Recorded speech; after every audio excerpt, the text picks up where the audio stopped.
So I thought I'd sort of tell my a sort of biography of my political beliefs and how I've come to them. Um, I was raised in a very typically progressive liberal family. My I'd say my parents, or at least my dad, was a pretty much mainstream Democrat. Um, I, but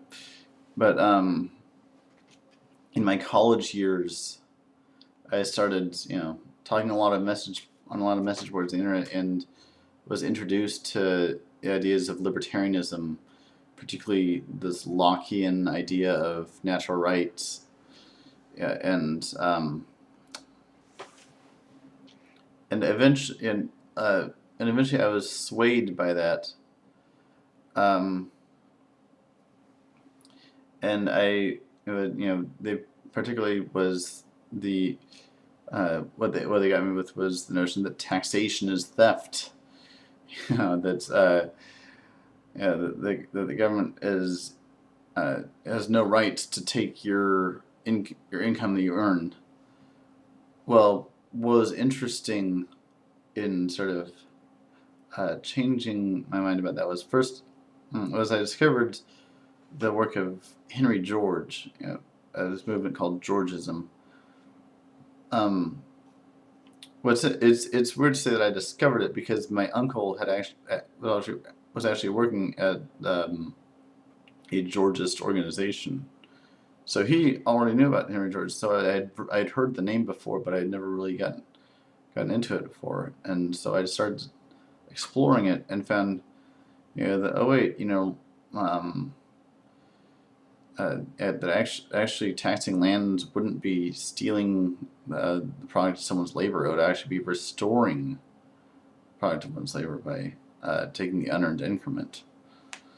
Um, and so that kind of I feel that sort of gave me permission to go back to my former liberal ideas because I feel like back when I was libertarian, there was a certain attitude about it that I was never able to adopt, which is this sort of the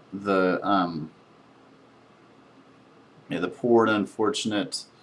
Well, they should get a job and get over. I could never really say that and believe it. I've always had what you call a bleeding heart, for the little guy. I always feel like society, like deep down, uh, the unfortunate deserve something better, and so I was able to hold on to libertarianism for as long as I was able to fool myself. This would in fact actually be better for poor people, but so it actually got me into like looking into left libertarian ideas about corporate welfare and how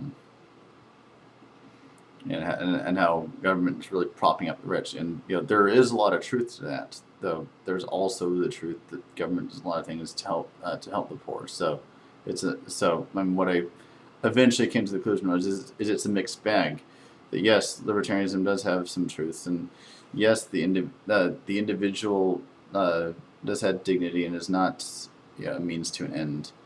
Um, but also the government has an important role to play, and it's beyond merely providing protection for the people.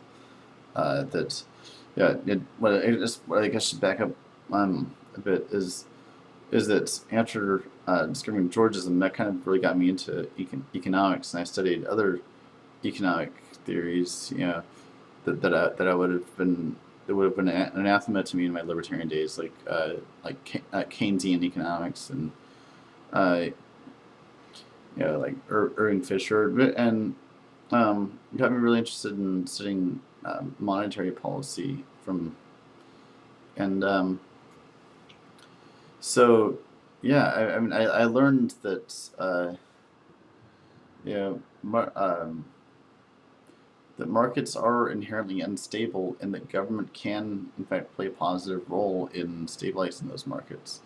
So yeah, so it doesn't have to. So I learned I didn't have to choose between supporting, a free market or supporting government control. That actually government can help a free market work better. Um, and so I guess I've come full circle, having learned a lot more along the way in terms of my political beliefs. And though actually, I'm not sure I would consider myself. I mean, my instincts now are still basically liberal, as I think they were all along. But my positions on all things are so heterodox that I'm not sure that that any political label could really encapsulate them. So just thought I'd give that little tell-all confession about how I got where I am and sort of where I am now. Maybe I'll talk a little more about that later. Cheers.